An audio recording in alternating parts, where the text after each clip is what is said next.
Okay, joining us on the India development debate tonight is a very special guest. There's a lot of noise on the farm crisis, but there's one man who's considered as the last word on matters related to agriculture. And joining us on the show this evening is eminent agri-economist Dr. Ashok Gulati. Thank you so much, Professor Gulati, for joining us here on ET Now. Firstly, while the crisis has been contained for now, let's get down to some of the specifics and talk about structural problems facing agriculture. On the issue of farm loan waiver, that was one of the issues that was raised by the farmers protesting today, and they've asked for an unconditional waiver of all farm loans. This sort of unprecedented protest is indeed deeply concerning. How worried are you about the extent of rural distress and the fact that it could indeed put pressure on politicians to consider band-aid solutions? You know, question is that you have to understand what the situation is. And if you look at the last 4 years of Mr. Fadnavis' government, unfortunately out of 4 years, 3 years agriculture growth is in negative. Now, a farmer has a capacity to bear if out of 4 years 1 is negative, 3 are positive. But in this case what has happened is 3 years are negative growth and only 1 year is positive growth. So it's a crisis situation already in Maharashtra. I am surprised that adjoining states of Karnataka or even on the other side Gujarat, because situation is not very well in those states also. And you know, agriculture unfortunately in the country as a whole during the last 4 years has not performed well. 14, 15, 15, 16 were drought years. So they suffered because of that, and then you had a collapse in the prices, so they suffered even when there was a good crop. So no wonder, you know, if the government doesn't wake up now, it is going to lead to social and political uproar in the country.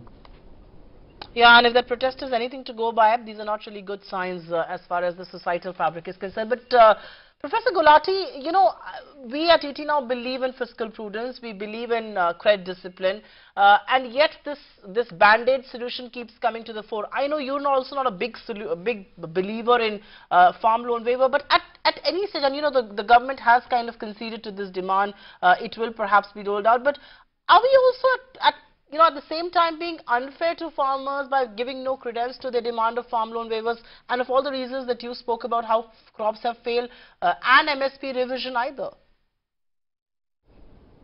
You know, we can discuss and debate whether loan waiver is a rational choice or whether it is a band-aid, a quick fix, which the political parties find it easy to demand, farmers find it easy to demand.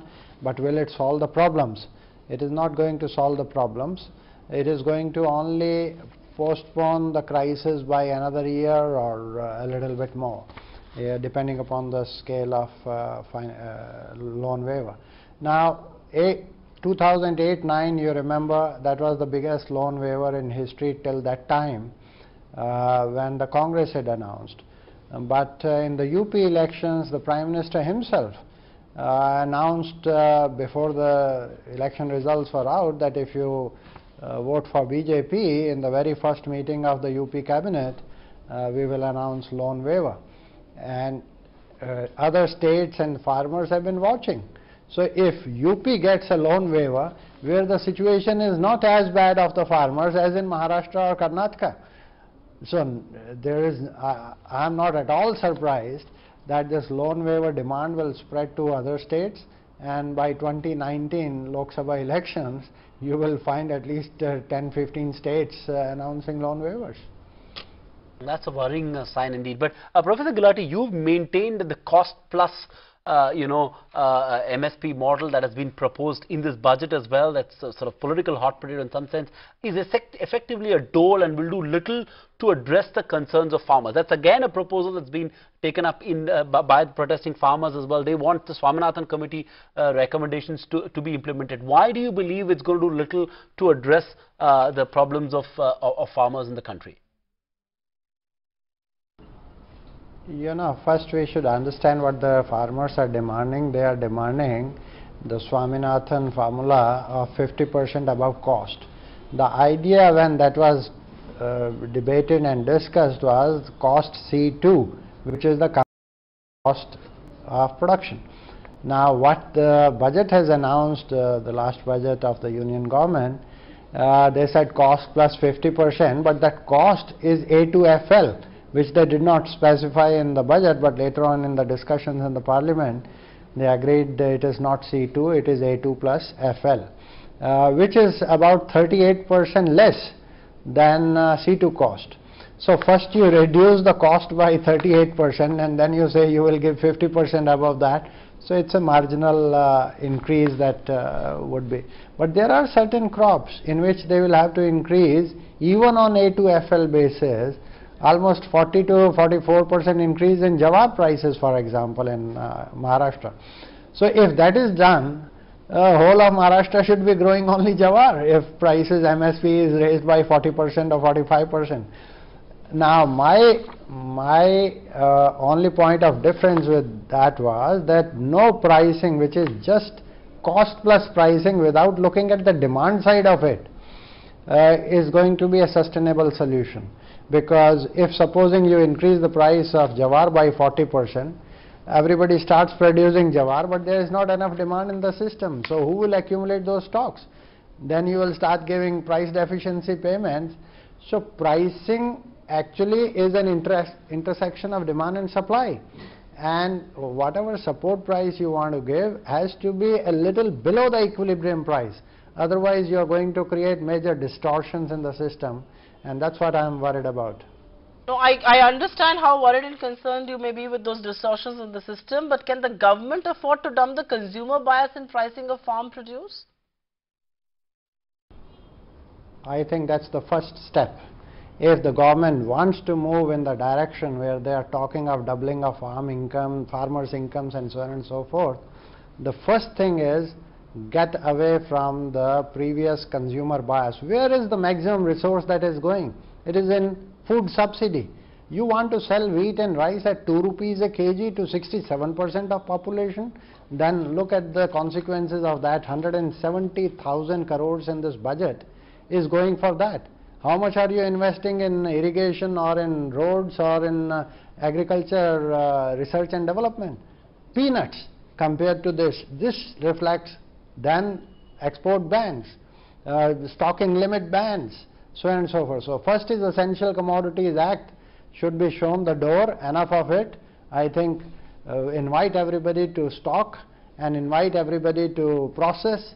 Those are the things that we need to start off, because without enough storage capacity in the country you cannot stabilize the prices. Whenever there is 10% increase in production, prices go down by 20-25%, and that is what affects the farmers adversely. So somebody has to stock, and they will not have stocking facilities if you have under Essential Commodities Act all these stocking control orders. And you know, whenever the prices go a little bit higher, immediately you put a ban, you put minimum export prices, you put raids on stockists. That's not the way to go. Right.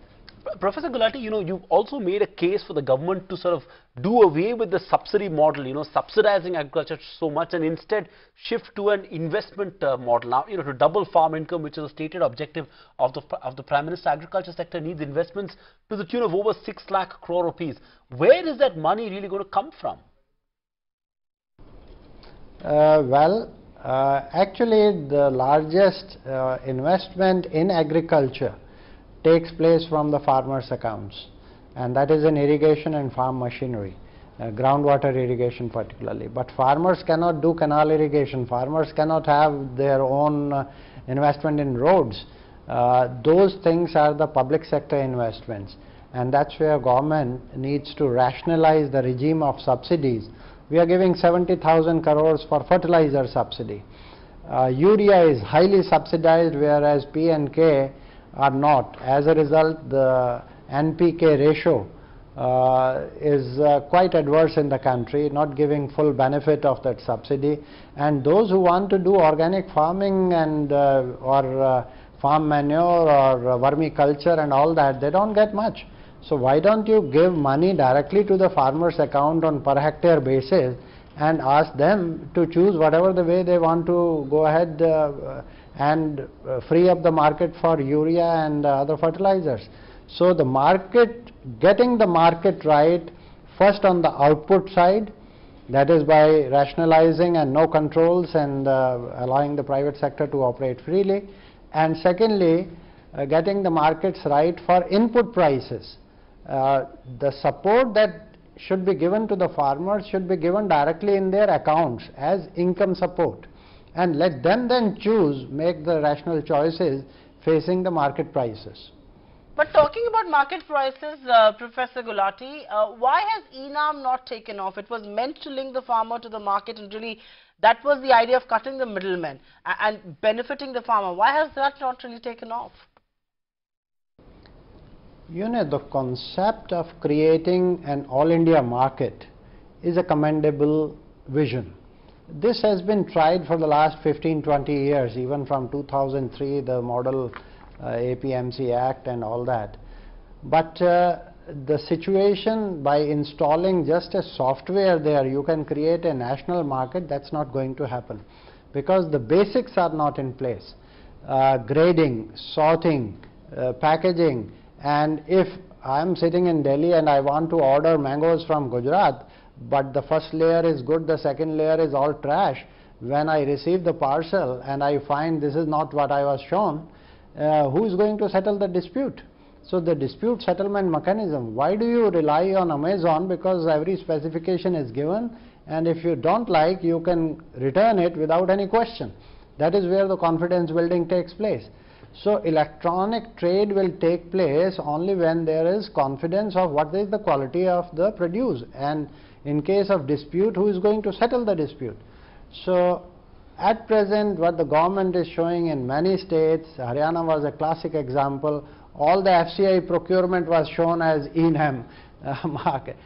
That's doing a joke with the country. So I don't think ENAM is going to create an all India market or improve the prices for farmers, at least for the next 5 years. Right. You know, Professor Gulati, just to put this in context, it's not just farmers, but even the landless, laborers, tribals who've been out on the street protesting, against the government and against the state of the rural economy. In some sense, this is morphed into a massive agrarian crisis, and not localized to just Maharashtra or Karnataka, like you earlier pointed about, but across various regions of the country. No, if the, in the rural area, what is the main occupation? The main occupation is agriculture. If agriculture has not performed well during the last 4 years, then all those who are associated remotely even with this, in the rural areas, the prosperity will not come. So the growth that was going on during the UPA government 10 years, the growth today is almost half of that in agriculture. So as a whole, unfortunately, but then stalwarts are known in difficult times, and that is what was expected from this government. Slogans will not fill the vacuum. It is the action and the policies, and then perseverance in implementation of those.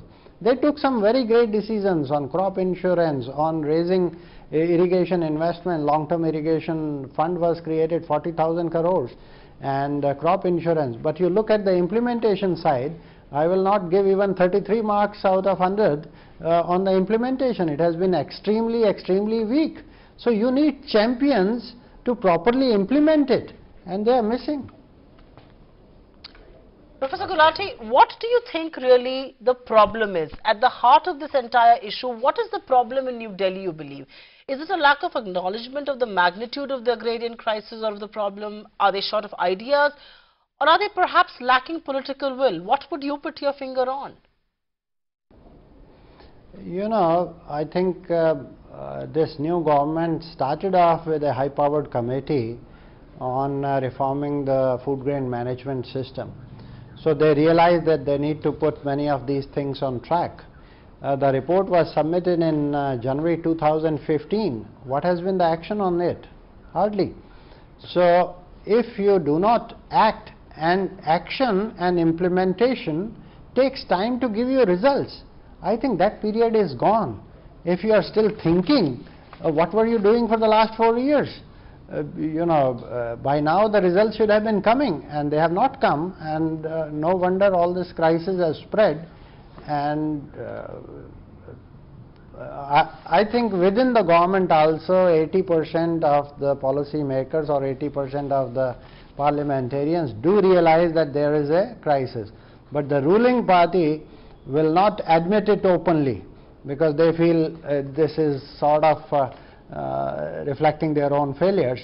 But my submission would be, with all the humility, you should say that there has been tough times, we have tried, we have not succeeded enough, but we are going to double up our efforts to sort this out once for all. One complication that comes is that in the constitution, agriculture is a state subject. Although I always say green revolution was brought by the center, milk revolution was brought by the center, cotton revolution was conceived by the center. All the big revolutions in agriculture have come from the center, and states follow if you have capacity to give a direction and ideas. Now, if you don't have champions in the government to give a direction, then the country suffers. And this is, it's make in India, big things on manufacturing side, but what is happening on agriculture? Do we want only a dole model, loan waivers, that after 2 years, 3 years again it will be back to square one? Right, Professor Gulati, we leave it at that. Really appreciate you joining us with that perspective, a sane voice in the state of the agriculture and what really needs to be done to fix the problems plaguing the rural economy. Thank you so much for joining us with that perspective. But indeed, for India to develop and for India to grow, the agrarian crisis cannot continue, and definitely not at the magnitude at which it cannot be pinned to one government or one state alone. This is a crisis pan-India. It has been in the making for many years, and politicians need to set aside political differences and get around to resolving the Indian farmers' problems. Thanks very much for being with us on this edition of the India Development Debate. Keep it with ET Now.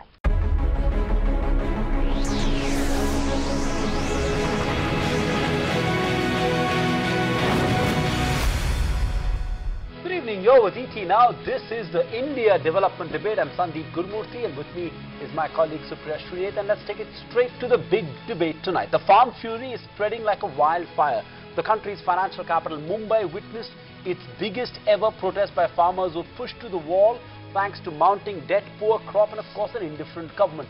The farmers who are rallying under the aegis of the All India Kisan Sabha are seeking a total waiver of the electricity charges and bank loans, higher prices for their crops, and also a pension scheme to keep their home fires burning. Under intense pressure, Maharashtra Chief Minister Devendra Fadnavis met farmers and agreed to meet most of their demands. So it looks like the fire has been contained, at least for now. Now, experts point out that the biggest problem facing the country's farmers today is the low prices for their produce. Food processing is still in its nascent stages, leading to a lot of wastage of crops and the vegetables that they produce. Agriculturists say that public investment in farm infrastructure is few and far between, and unless the government rectifies this problem, the fortunes of farmers are unlikely to improve anytime soon. They also point out that despite Prime Minister Modi's bold promise to double farmers' income in 5 years, no concrete steps have been taken for this to be a reality. On India Development Debate, we discuss the farm fury and the ways to improve the farmers' plight. Joining us is an expert panel right here, Yogendra Yadav, founder and national president Swaraj India political party, Shaina NC representing the BJP, Gaurav Vallabh of the Congress, Ajay V. Jakar, Chairman Bharat Krishak Samaj India Farmers Forum. So thanks each one of you for being with us. And Shaina NC, since the government in Maharashtra headed by your chief minister is in the eye of a storm, I think it's only fair that I begin this round of discussion with you. Seemingly, Devendra Fadnavis found the time to meet them when they marched 160 kilometers in the heat of Maharashtra, about 40,000 farmers coming to Maharashtra, and then the chief minister decides to meet them and apparently also cedes to some of their demands. In fact, most of their demands we're given to understand. Does it take a 160-kilometer walk by 40,000 farmers to be heard by a government that's now being called indifferent?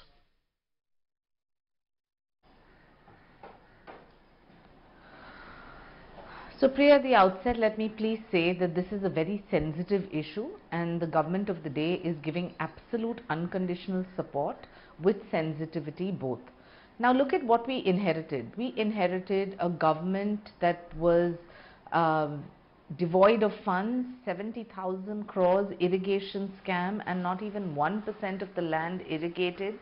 Obviously, these issues were going to escalate. However, whether it is Jal Yug Shivar or whether it is schemes like pension schemes, insurance schemes, solar pumps, one drop per crop, these are all long-term measures that our government has been working towards. But that is one aspect of this debate. Now, this march was a group of Adivasi farmers and their issues were totally different. It was more about land and land acquisition. The fact that the government has said up to 10 hectares will be considered even on forest land, and subject to the papers, we will ensure that these lands are transferred in the farmers' names in less than 6 months, is a commitment. It is not just for mere consumption. But I think you need to understand that when they did come to Mumbai with their issues, they have gone back on a train to Nasik, happy that the Chief Minister has addressed, and not just addressed but resolved every single issue. So I think that's where the current scenario is. Is the solution just giving loan waivers, freebies, subsidies, SOPs? A lot of governments in the past have chosen to do that. We have always chosen to empower the farmers, and here the issue of the Adivasi and tribals who are in the farming sector is quite different to the rest of Maharashtra. However, every single issue is being addressed. Enough. Before I take it to Gaurav Vallabh, let me get a quick word from Ajay Jakar. Ajay Jakar, the problems of farmers cannot be sort of spoken in one breath. But the problems specific to the state of Maharashtra and specific to this particular agitation, have the key concerns been assuaged? Obviously, the agitation has been called off, and that's a big relief indeed. But have the concerns specific to this particular agitation, have they been addressed to the satisfaction of the farmers?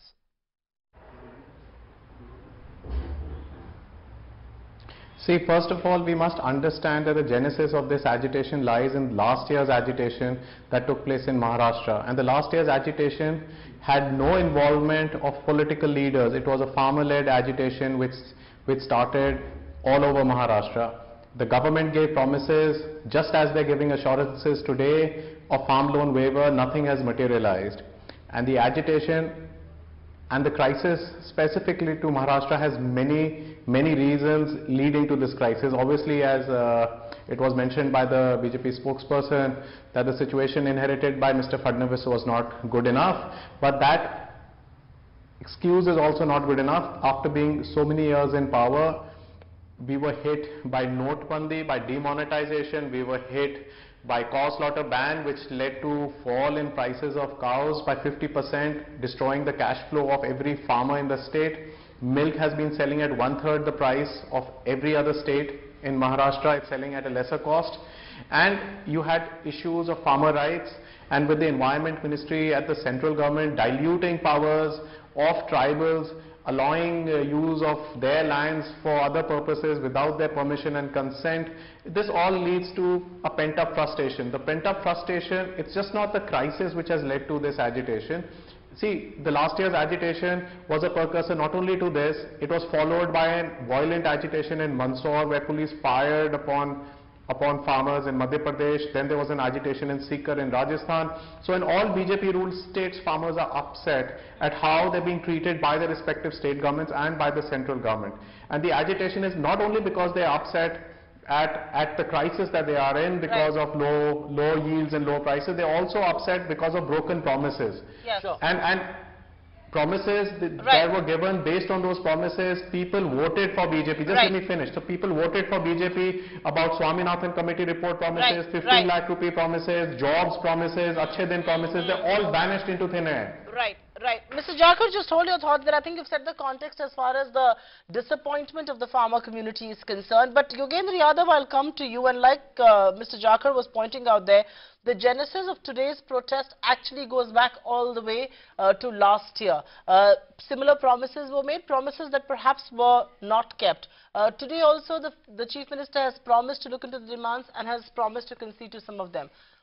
Why is it that the farming community is so easily swayed by these promises? Why are they calling off their protest?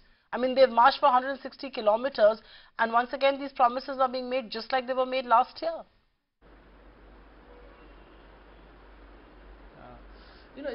This tragedy strikes only and only the farmers, which is that they have to first agitate to draw attention of something, then they have to agitate to get the government to concede to their demand, and then they have to agitate once again for the government to fulfill what it had actually conceded. And we are looking at round 3 right now. This is what happened here. Yes, you can say things are positive. Yes, of course the government has heard. It's a good thing. The government has heard because media has paid some attention, and Mumbaikars have shown a certain solidarity with farmers, which frankly I had not expected. So I would really salute Mumbaikars on this. This is what has forced the Maharashtra government to do what it has done. We do not yet know what exactly has been agreed upon, but all I would say is, let us not think even for a minute that this was an isolated instance and that all is well. I think, as you said rightly at the beginning of the show, the government has bought peace for now. That's all we can say, because we know that some of the fundamental demands, the 2 basic demands, one about a complete unconditional loan waiver and 2 about remunerative prices, I don't see very major development taking place on that. To my mind, what has happened is that the government has conceded some of the secondary demands which were specific to this particular area, which is to do with forest rights, which is to do with how Adivasis were treated. Some of these secondary demands, but more urgent ones, may have been conceded. But I do not see this going away, and let us not for a moment think that things have been resolved and farmers' demands have been met. No, absolutely. And it's not just the agrarian farmers that are protesting on the streets of Mumbai. You had landless laborers, you had tribals out there. So obviously it does tell a story. But the Congress party has a lot of answers to give Dr. Gaurav Vallabh. And while you're spending a lot of energy and time trying to rake up the PNB... Let me finish my question. While you're spending a lot of time and energy on the PNB scam, this farmer protest was not led by you. This has been done by the farmers themselves. What brownie points are you trying to score here? I mean, with what moral authority are you saying you're fighting for the farmers? You're not. They're fighting for themselves. So Priya, first of all, this is a very sensitive issue, so don't try to say that we are trying to score brownie points or somebody is comfortable because agitation is over. This is a sensitive issue. I am coming to that. I will take you 3 months back when at the Nagpur, the farmers' agitation, the same farmers' agitation started. We went, we addressed, and we supported that. And it is not that surprise agitation is there. The same set of farmers had informed the government 1 month back that we are going to do this from this date of March, and these are our demands. See, what government is trying to do, government is trying to shift the lies.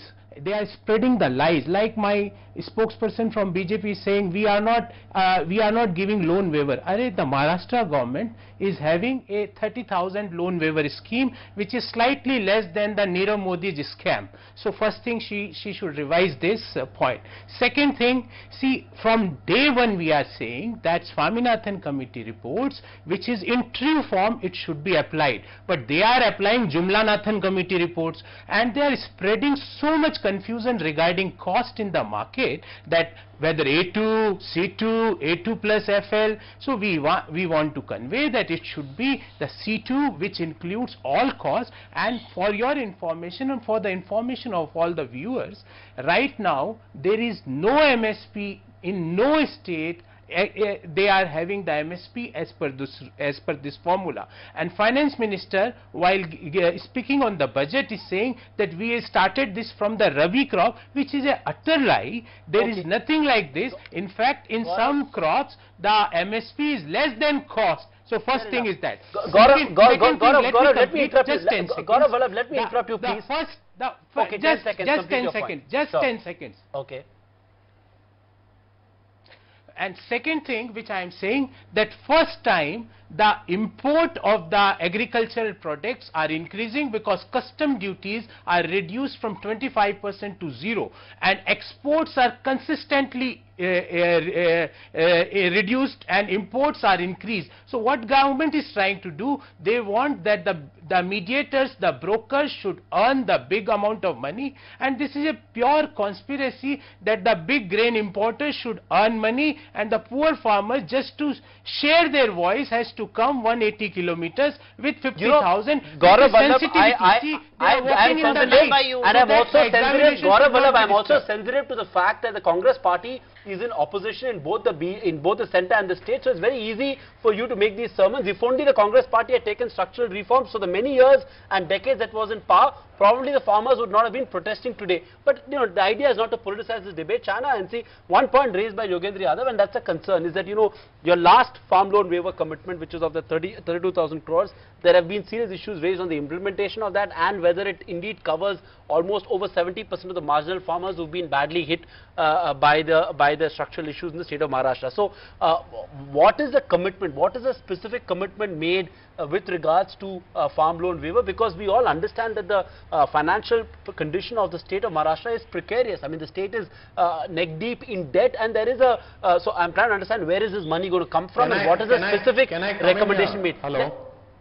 No, just wait. One second, let China and see come in, and then come to you, Mr. Jakar. China, please answer. Can I come in here? No. Well, it is a fact that also the state coffers are in a very, very tough position. We have over 3 lakh crore debt, and Devendra Fadnavis has still shown the political conviction and the political will to say that the short-term measures are to do away with loans. So the loan waiver scheme is absolutely on. The media constantly highlights 1 or 2 or 3 cases of particular maybe miscalculation or certain farmers who were not in the list of receiving, and they make that into an issue. They won't focus on the 70% of farmers who are getting an absolute loan waiver. The fact that the Maharashtra government has close to 36,000 crores allocated for this loan waiver in itself is historic, but we don't want brownie points for it. All I said, so one of your panelists said that I said that loans is not the solution. I said loans is a short-term solution. How many times are we going to repeat this? We have to make sure that the farmer is able to sell his product across the board, and that is what our endeavor has been, whether it is to do away with middlemen, you know, where the farmers are able to sell their product directly to the consumer. That has been one of our monumental projects, 1 drop per crop, which we've got from Israel, and we've used technology that people will be able to have wherewithal crops irrespective of the various weather patterns. You have global warming which has hit also. Despite all of this, we are through Jalyuk Shivar ensuring that over 19,000 villages are equipped to sustain either incessant rainfall or no rainfall, only by better irrigation and better canals which are going to be able to store water. So there are lots of processes which are under play. As I said, today's agitation was more about the Adivasi farmers and their land issues, which is also being addressed. So I would take absolute I would not take to it well if somebody said that the BJP is not reacting, because we are reacting to every single issue and in a holistic way, rather than looting a state on 70,000 crores on an irrigation scam and not even having 1% land irrigated. I don't want to divert this issue to a scam that has happened, and you know, it's shameful that it has happened, but I want to keep it with agriculture and the mess that it is in. Yogendra Yadav, one of the points that has been made on this discussion is that why does the government keep meddling with the export and import of agri-produce? I mean, you know, custom duties have come down, there is always a ban on exports. Do you believe that's one of the reasons why farm produce in India, that the vagaries of agri-trade is what the farmer eventually pays a price for? And that needs to be done away with more than anything else?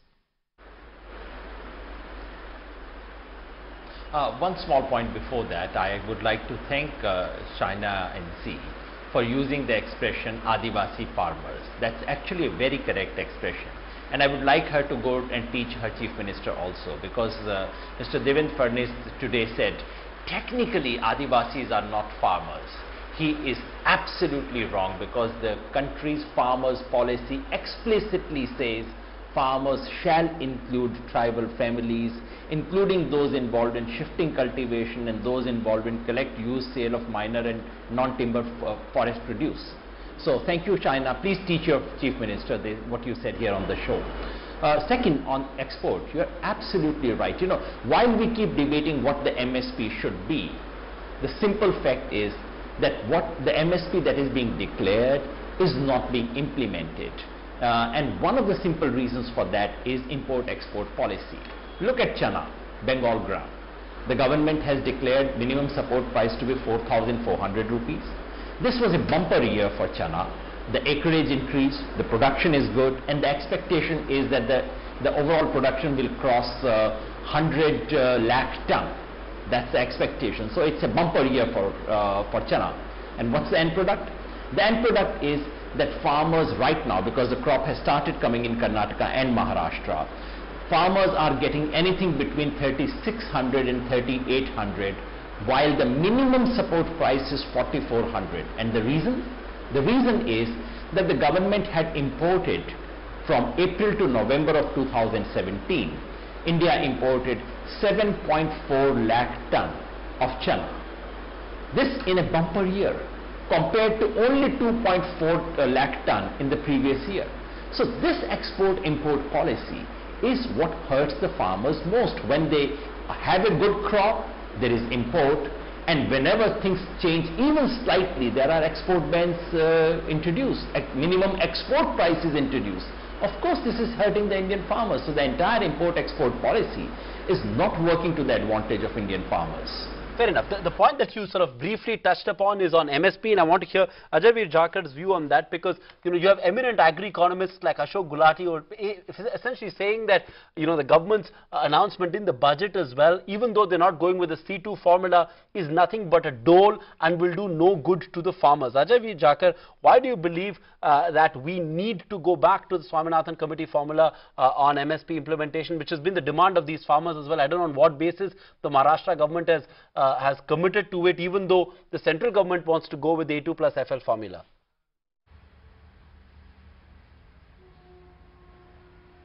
So let's be very clear that Yogendra Yadav ji has already very clearly articulated how prices are below MSP. So I think the basic issue, before we even discuss A2FL plus 50 or C2 plus 50, we got to understand the existing MSP. The prices are even below the existing MSP, for which no formulas are required. Let's first let the government purchase, walk the talk, and pick up the produce that's selling in the markets below MSP. Also, they need to understand is how is the MSP being calculated. Nobody is talking about how the MSP is being calculated. So that's another issue. But let's not get diverted about MSP. This conversation today on TV is about farmers marching to Mumbai with the demands. Now you got to clearly understand everything that has been said of what Mr. Fadnavis is doing for Maharashtra is very good to discuss. But on the ground, nearly 2,000 farmers have committed suicide in Maharashtra since the last agitation. Now you cannot blame the Congress party for it. You've been in power for 3 years, and if you cannot end farmer suicides, then you have to take the blame for it. And if this agitation, let me just very clearly say, see, another thing that's happened is farmers are really upset. You have this highway coming up, Maharashtra, Samrudh Mahamarg or something. I don't know, I can't pronounce the exact name. But this is a highway that's going to be going across Maharashtra, and farmers are agitating about land acquisition about that. Then you've had pesticide related deaths in Maharashtra last year. And as all farmer organizations said, private companies walked away from it unscathed. They had no issues with it, and ultimately the government report blamed farmers for misuse of pesticides. So it's a government which talks about farmers, but it is not doing much about farmers. And to say that 19,000 villages have been made drought proof and things like that makes no sense. When there's a drought irrespective of how it happens. You can mitigate distress, you cannot do away with it. And Shainaji said also that 30,000 crore rupees have been allocated for the farm loan waiver. I would like to correct her. As of 1 week ago, not 1 rupee was allocated. I think they've made an announcement now for 13,000 crore rupees. So what is being announced is very far from what is being delivered on the ground, and that is one cause of this agitation. And I would want to use the ET now to very clearly say that if you do not stop the agitations where they are, next year farmers will be marching to Delhi. And that must clearly be understood. Farmers will be marching to Delhi. Yogendra Yadav ji has done it. It will be going in much larger numbers, in hundreds and thousands of numbers. And Modi ji needs to do his Man Ki Baat and address these issues. Okay, fair enough. Shaina, only fair I'll let you respond to the points made there by Ajay Jakar, because this is not just a Maharashtra specific issue. You're a spokesperson of the BJP nationally as well. There are farmers in various sections of the country who are protesting, and we've seen various incidents, sporadic incidents across the country. Yogendra Yadav himself has led several protests in various parts of the country. This is becoming a national issue. Respond to the specific comments there made by Mr. Ajay Jakar.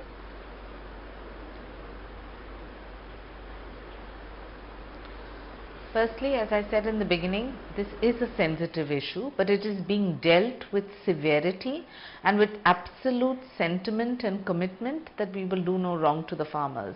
Now, he talked about what is the budgetary allocation. Obviously, you understand how a state functions.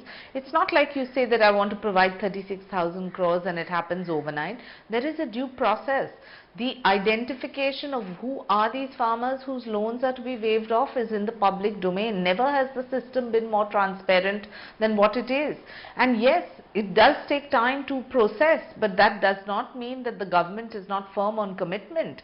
In the meantime, you talked about, what have we done? We have done so many things, right from doing away with middlemen and ensuring that farmers are connected through technology, through apps, through their local mandis and the various Jilla Parishads. The panchayats have all been involved in this process. And do understand that if you are talking about Jal Yug Shivar, it's not me who's giving a certificate to the scheme or not. The Jal Purush, Rajendra Singh, has himself said that this is a mammoth project, but it is something which will be a holistic solution to drought and any kind of water scarcity. Now, there are case studies being studied world over, and are we going to sit on television channels and contradict the efforts of the government, or are we going to applaud where genuine appreciation is also required? Fact is that these Adivasi farmers came because their land comes in the forest zones and tribal belts, subject to the verification of their papers and documents within 6 months. What better news can be than this, that they will have their own space and land to the tune of what their papers hold, and from the government this entire process is to be expedited and completed within a time frame of 6 months. And if not, please hold us in the dock. But you have assumed that we have done nothing before even hearing what the schemes are and what we are proposing to do. There is no room for applause for any political spectrum, Shaina, and see today. The visuals on my screen tell me a story, and that story makes me cry. Look at that woman. She's walked 160 kilometers. She's a poor Adivasi. She has no access to land. All that she wants is a small plot of land to be transferred to her, so that she can afford a more dignified existence for her family. I mean, look at those legs and those feet, and here we are discussing these issues. But Gaurav Vallabh, the Congress party is to be equally blamed. You've been in government for so long. Why is it that the Congress did nothing for the... I just wanted to say something before I leave. Okay. All right, go ahead, Mr. Yogendra. You want to make a comment there, because I know you have another point. I think just one second, Gaurav Vallabh, will come to you. Number one, I would have celebrated... Gaurav sir. Go ahead, Mr. Yadav. I would have celebrated this if it was not coming after 6 years of when it should have happened. That it comes today after all this is something which is not a cause for celebration. I would advise her not to use this expression. On what has happened in agriculture in Maharashtra, let the figures speak for themselves. 4 days ago we had the economic survey of Maharashtra, which says that the annual growth is, hold your breath, minus 8.3% in agriculture and allied activities. And this is 3 years out of 4 years of BJP's being in power, that agriculture growth has been negative. And I have just one request, which is, and this is to Shaina and to you, Supriya and Sandeep both. From next week, we are starting an MSP Satyagraha.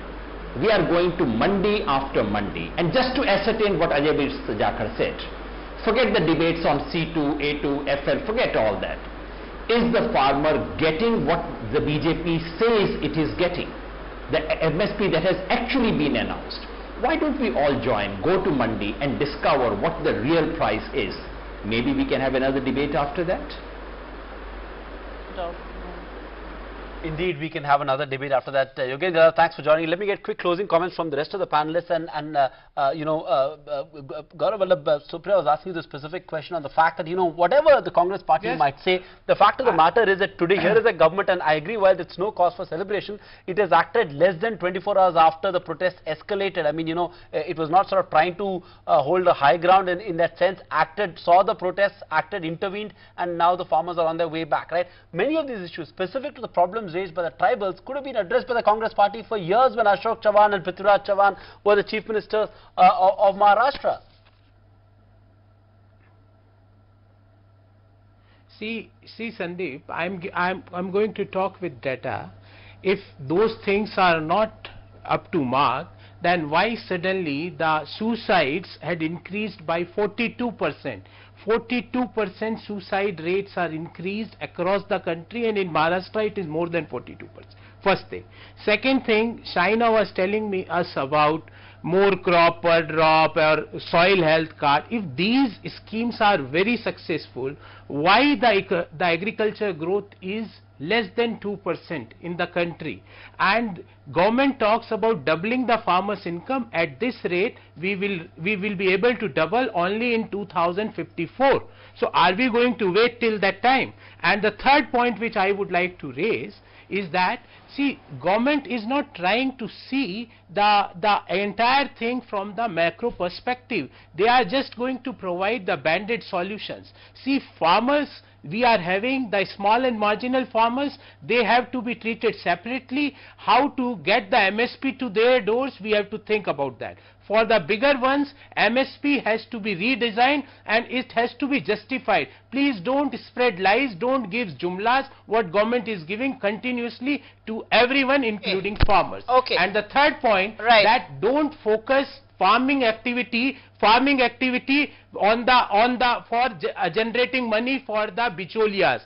Please try to give the maximum thing to the person who is giving to all of us. So that is 3 points. And coming to Congress party, I am saying we were the people who had waived 72,000 crore loan, and it is not for the big people. Which I don't the think last grassroots marginal farmer also get the in this country, Gaurav Vallabh.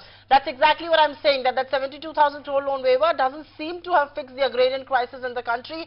It keeps erupting time and again. But 30 seconds to you, Mr. Jakhar, and we have to close this discussion.